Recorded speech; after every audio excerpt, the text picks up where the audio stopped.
শুভ সকাল বন্ধুরা, একটি সুন্দর সকাল আর তোমাদেরকে সাথে নিয়ে আমার আজকের ব্লগটা আমি শুরু করছি। তোমরা দেখতে থাকো আর আমার পাশে থেকো। এখন বাজে সকাল 8টা। রিজু চলে গেছে স্কুলে আর আমি চা বসিয়ে দিয়েছি। চা বসিয়ে দিয়ে আমি জানালার ধারে এসে দাঁড়ালাম। বাইরের দিকটা এত সুন্দর লাগছে দেখতে, একদম চকচকে রোদ উঠে গেছে আর আকাশটা দেখতে ভীষণ অপূর্ব লাগছে। প্রকৃতির এত সৌন্দর্য এখানে দাঁড়িয়ে যদি একটু উপভোগ না করি তাহলে কি হয় বলো? তাহলে সারাদিনের কাজের এনার্জি তো পাবোই না যদি এখানে না দাঁড়াই। তাই এখানে দাঁড়িয়ে কিছুক্ষণ বাইরের দিকে দেখছি আর তোমাদেরকেও একটু দেখানোর চেষ্টা করছি।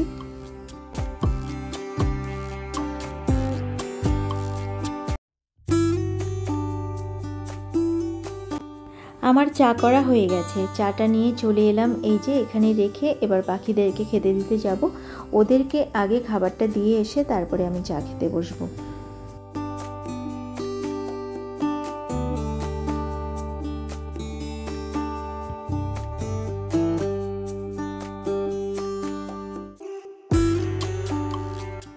পাখিদেরকে খেতে দেওয়া হয়ে গেছে আর দেখো এখানে ধনেপাতাগুলো অনেকটাই বড় হয়ে গেছে। প্রতিদিনই অল্প অল্প করে রান্নায় ব্যবহার করা হয়। আর দেখো রিজুর বাবা এখানে বসে চা খাচ্ছে। আর চা খাওয়ার আগে যে ওষুধ খেতে হবে সেটা ভুলে গেছে। আমাকে দেখে মনে পড়েছে যে ওষুধ খেতে হবে।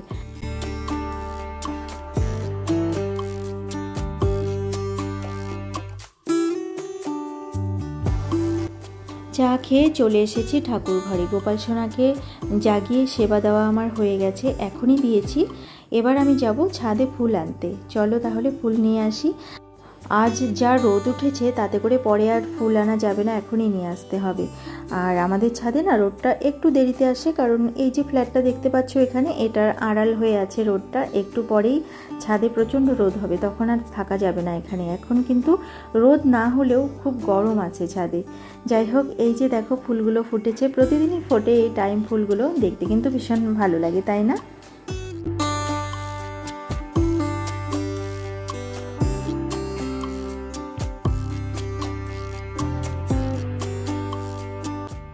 রিজুর বাবা এখানে ফুল গাছে জল দিচ্ছে। সকাল সকাল ফুল গাছে জল না দিলে দুপুরের দিকে ফুল গাছগুলো একদম ঝিমিয়ে যায়, তাই জল দিয়ে নিচ্ছে। আর আমি দেখলাম ট্যাঙ্কিতে কতটুকু জল আছে। জল কম থাকলে জলটা তুলে নিতে হতো, তো মোটামুটি জল আছে, এখন আর তুলবো না, বিকেলের দিকে তুলে নেব আবার। আকাশটা আরেকবার তোমাদেরকে দেখিয়ে দিই। সূর্যের আলোটা খানিকটা ঢাকা পড়ে গেছে, হালকা মেঘ মেঘ হয়েছে। বৃষ্টি হবে না জানি, কিন্তু সূর্যের যে তাপটা ছিল সেটা একটু কিছুটা কমেছে দেখো। আর আকাশটা এত সুন্দর লাগছে, ভীষণ ভালো লাগছে দেখে, মনে হচ্ছে যেন কাশফুল, তাই না?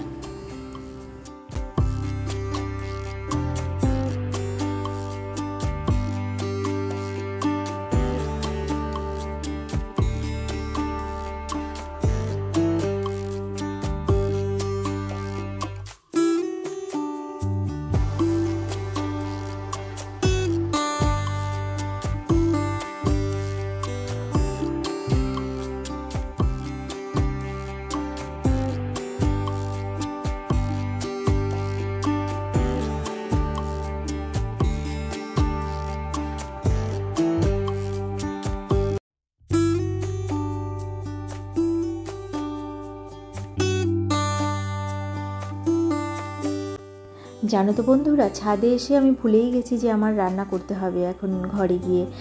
তো ছাদে এত ভালো লাগছিল, বিশেষ করে আকাশটা ভীষণ সুন্দর লাগছিল। যাই হোক, এবার ফুল তুলে নিয়ে আমি ঘরে চলে এসেছি। দেখো ফুলগুলো একটু জল ছিটিয়ে রাখতে হবে, তা না হলে ফ্যানের হাওয়ায় এগুলো একদম ঝিমিয়ে যাবে। তো এগুলো জল ছিটিয়ে একটু কিছু দিয়ে ঢাকা দিয়ে রাখতে হবে।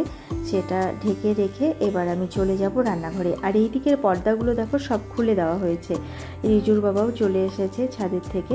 পর্দাগুলো রিজুর বাবাই খুলে দিয়েছে।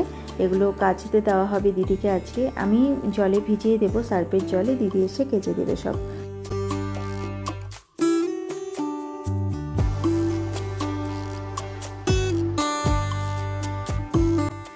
এবার আমি চলে এসেছি রান্নাঘরে এসে প্রথমে আমি সবজিগুলো সব কেটে নিয়েছি। চাল কুমড়ো কেটে নিয়েছি, চাল কুমড়োর ঘন্ট করব। আর এইদিকে মূলো কেটে রেখেছি, ডাল করব, মটর ডাল, লেবু কেটে রেখেছি, ফ্রিজে রেখে দেবো, এগুলো জলে রেখেছি। আর ওলকচু করব, আলু ওলকচুর ডালনা। আর এখানে না পটল আর বেগুন আমি কেটে রেখেছি, এটা ভাজা করব সকালে খাওয়ার জন্য আর কি। আর এই দিকে দেখো কচুর ডাঁটিগুলো কেটে রেখেছি, এটা ইলিশ মাছের মাথা দিয়ে কচু শাক করব। এবার আমি রান্নাটা বসিয়ে দেব, কারণ প্রায় 9:30 বেজে গেছে। এখন যদি রান্না না করি তাহলে অনেকটাই দেরি হয়ে যাবে রান্না করতে করতে। আর দুপুরে তো এত গরম লাগতে থাকে, 12টা বাজলেই আমার আর কোনো কাজ করতে ইচ্ছে করে না, প্রচণ্ড গরম লাগতে থাকে আর হাঁপিয়ে যাই। যাই হোক, রান্নাটা দেখো বসিয়ে দিয়েছি। একদিকে দুধ বসিয়েছি, কচু শাকটা আমি ভাপ দিতে বসিয়ে দিয়েছি।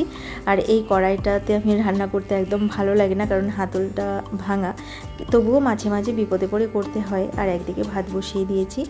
আর কচু শাকটা না ভাপ দেওয়া হয়ে গেছে, সেটা আমি এই যে এই কড়াইয়ে রান্না করতে বসিয়ে দেব। আর ওইদিকে বেগুন ভাজা করে নিচ্ছি। কচুগুলো ভাপ দিয়ে আমি জল ঝরানোর জন্য রেখে দিয়েছি। এবার আমি কচু শাকটা বসিয়ে দেব।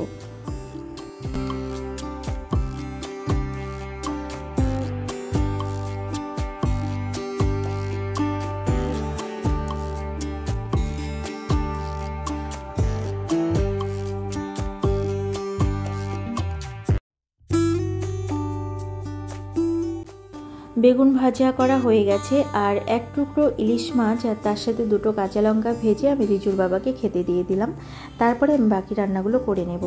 দেখো এই যে থালায় বেড়ে নিয়েছি, আর সে কিন্তু সামনে বসে আছে, কিন্তু আমি খেতে দেইনি। আমি বললাম যে আগে আমি ভিডিও করব, তারপরে তুমি খাবে। আর এইদিকে দেখো স্যালাড কাটা আছে, সেটা রিজুর বাবাই কেটে নিয়েছে, আর তার মধ্যে চাট মশলা দিয়ে দিয়েছে। আমিও খাবো তাই একটু বেশি করে কেটেছে, স্যালাডটা বেশি করে বানিয়েছে। যাই হোক, এখন খাওয়া শুরু করুক, আর অপেক্ষা করিয়ে কাজ নেই, কারণ অনেকক্ষণ বসেছিল আমি ভিডিও করছিলাম বলে। আমি আবার চলে এসেছি রান্নার এখানে। দেখো কচু শাকটা রান্না করা আমার হয়ে গেছে। মাছের মাথাও আমি দিয়ে দিয়েছি। একটা মাছের মাথা আমি কচু শাকের মধ্যে দিয়েছি, কারণ 2টো দিলে বেশি হয়ে যাবে। কচু শাকটা খুবই অল্প পরিমাণে তো তাই। আর বাকিটা আমি চাল কুমড়োর ঘন্টের মধ্যে দিয়ে দেব। দেখো চাল কুমড়োর ঘন্টটা আমার প্রায় হয়ে এসেছে, মাছের মাথাটাও আমার দেওয়া হয়ে গেছে। আর একটু এটা শুকিয়ে গেলেই আমি নামিয়ে নেব, কিন্তু এটার মধ্যে না একটু হলুদটা বেশি পড়ে গেছে। চাল কুমড়োর ঘন্টটা আমি এখানে করে নিচ্ছি। আরেকটা কড়াইতে আমি ওলকচুটা বসিয়ে দিয়েছি। ওলকচু সামান্য একটু ভাপ দিয়ে না নিলে গলায় লাগতে পারে, তাই একটু ভাপ দিয়ে নেব। চাল কুমড়োর ঘন্ট আমার রান্না করা হয়ে গেছে, ওলকচুও ভাপ দিয়ে নিয়েছি। এবার আমি মূলোগুলো সেদ্ধ করে নেব ডাল করব বলে। আর এইদিকে দেখো প্রেসারে মটর ডাল বসিয়ে দিয়েছি। প্রেসার কুকারে সিটি দিয়ে নামিয়ে মটর ডাল আমার রান্না করা কমপ্লিট হয়ে গেছে। আর দেখো মূলো দিয়ে করেছি, খেতে মনে হয় বেশ ভালোই লাগবে, আশা করা যায়। মূলো দিয়ে ডাল যে আমি খুব একটা পছন্দ করি তা না, রিজুর বাবা খুবই পছন্দ করে, তাই রান্না করলাম। আর এইদিকে দেখো ওলকচুর ডালনাটা আমি রান্না করে নেব এখন। আর গ্যাসের অবস্থাটা কি হয়েছে দেখেছো? আসলে ছোট কড়াইয়ের মধ্যে ডালটা ফোড়ন দিয়েছিলাম, তাই ডালটা না ছড়িয়ে ছিটিয়ে পড়েছে চারপাশে। এখন আর মোছা যাবে না, এটা ঠান্ডা হলে তবে মুছতে হবে। যাই হোক, রান্নাটা আমি করে নিচ্ছি বন্ধুরা। দেখা করছি একবারে স্নান করে এসে ঠাকুর ঘরে।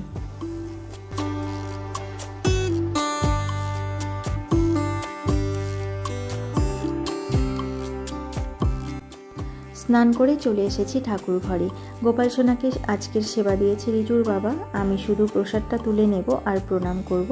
আর বন্ধুরা, তোমাদের সঙ্গে দেখা করছি সন্ধ্যের সময়, কারণ এখনই রিজু চলে আসবে। আর রিজু এলে তোমাদের সঙ্গে আর কথা বলা হবে না, তাই সন্ধ্যের সময় দেখা হচ্ছে।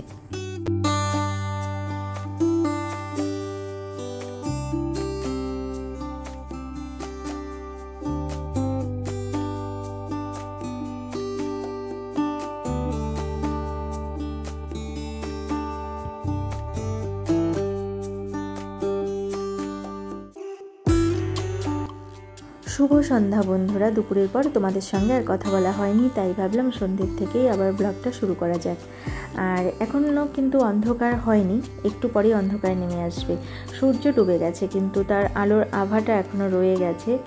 আর দেখো মেঘও আছে আকাশে, চিল উঠছে, কি ভালো লাগছে দেখতে, তাই না? প্রতিদিনের মতো রিজু রেডি হয়ে যাচ্ছে টিউশন পড়তে। ওর বাবা ওকে পৌঁছে দিয়ে আসবে। টিউশন থেকে এসে তারপর আবার ওর গানের দিদিমণি আসবেন, গানের ক্লাস আছে। ও টিউশন থেকে ফিরে আসার আগেই আমার ঘরে কিছু কাজ আছে, সেগুলো আমি কমপ্লিট করে নেব। কারণ টিউশন থেকে ফিরে এলে ওকে আবার খেতে দিতে হবে, তারপর আবার ম্যাডাম আসবেন, তখন আর ঘরের কাজগুলো করতে পারবো না। এই যে এই জিনিসগুলো দেখো, তবলাগুলো বিশেষ করে বিছানায় রাখা আছে, সেগুলো আমি জায়গা মতো রেখে দেব। আর ওই যে পর্দা এখানে রাখা আছে, ধুয়ে দেওয়া হয়েছিল, সেগুলো শুকিয়ে গেছে। এগুলো আমি এখন যেটা যেখানে লাগানোর সেটা ঠিকঠাক করে লাগিয়ে দেব, আর ঘরগুলো একটু গুছিয়ে নেব। এই দিকের যে দরজার পর্দাগুলো আছে, এই যে এখানকার এই 3টে পর্দা কেচে দেওয়া হয়েছে। এগুলো না একটু দেরি করে কাচা হয়েছে, এগুলো শুকায়নি। এইগুলো কাল লাগাবো, আজকে আর এগুলো লাগানো হবে না, যেহেতু শুকায়নি আর কি করে লাগাবো, তাই না? তো তার আগে আমরা চা খেয়ে নেব। রিজুর বাবাকে মুড়ি দিয়েছি, আমিও একটু খাচ্ছি চায়ের সাথে মুড়ি। তো সন্ধেবেলায় অন্য কিছু না খেয়ে মুড়িটাই একটু খেলাম চায়ের সাথে। তো চা খাওয়া হয়ে গেলে তারপরে আমি আবার কাজে লেগে পড়বো, কারণ রিজু আসার আগেই আমার কাজগুলো কমপ্লিট করতে হবে। চা খেয়ে নিয়ে আমি আমার কাজে লেগে পড়লাম। প্রথমে এই ঘরের যে পর্দাগুলো সেগুলো লাগাবো, কারণ কাচের জানালা, যেহেতু পাশেই ফ্ল্যাট আছে লাগানো, তো কাচের জানালা দিয়ে সবই ঘরের ভেতরে কি করছি না করছি সবই দেখা যায়, তো সেটা খুবই খারাপ লাগে দেখতে, তাই না? তাই আমি এই ঘরের পর্দাগুলো আগে লাগাবো, আর ওই দিকের পর্দাগুলো পরে লাগাবো। তাতে যদি রিজু চলে আসে, আমি যদি আর সময় না পাই, ওইগুলো না লাগালেও চলবে, কিন্তু বেডরুমেরটা লাগাতেই হবে।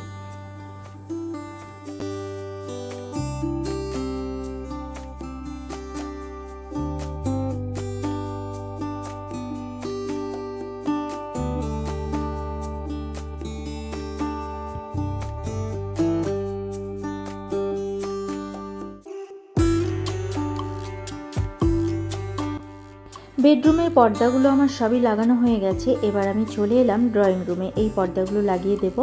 আর এই যে পর্দার যে রডটা আছে ওপরে, এটা মোছা হয়নি। দুপুরে আমি জানালার কাজ, জানালার গ্রিলগুলো মুছে নিয়েছিলাম সবই, কিন্তু এটা মুছতে না ভুলে গেছি। তো এখন আমি ভালো করে কলিন দিয়ে এটা মুছে নিয়ে তারপরে পর্দাগুলো লাগিয়ে দেবো।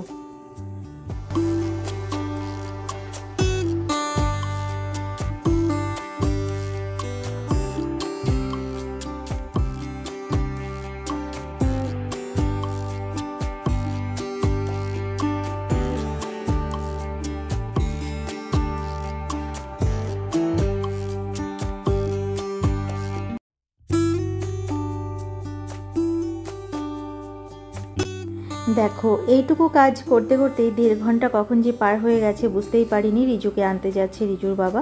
আমি তাড়াতাড়ি করে এই দিকটা গুছিয়ে নিই, কারণ ও এসেই এখানে বসবে সোফাতে, একটু বিশ্রাম করবে, হয়তো একটু টিভি দেখবে, তারপরে আবার পড়তে বসবে।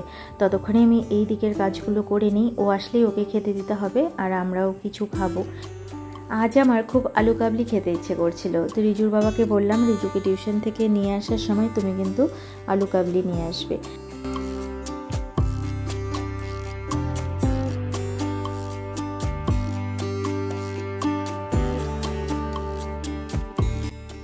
রিজু পড়া থেকে চলে এসেছে, আর সাথে নিয়ে এসেছে আলু কাবলি। এখন আমরা সবাই মিলে খাবো আলু কাবলি। আর বন্ধুরা, আজকের মতো আমার এই ব্লগটা আমি এখানেই শেষ করছি। আবার অন্য কোনো দিন অন্য কোনো নতুন ব্লগ নিয়ে তোমাদের সামনে হাজির হয়ে যাব। ততক্ষণের জন্য তোমরা ভালো থেকো, সুস্থ থেকো, আর হাসি খুশি থেকো। আমার এই ব্লগটা যদি তোমাদের ভালো লেগে থাকে তাহলে একটা লাইক করে দিও। আজকের মতো এখানেই আসছি, ভালো থেকো তোমরা সবাই।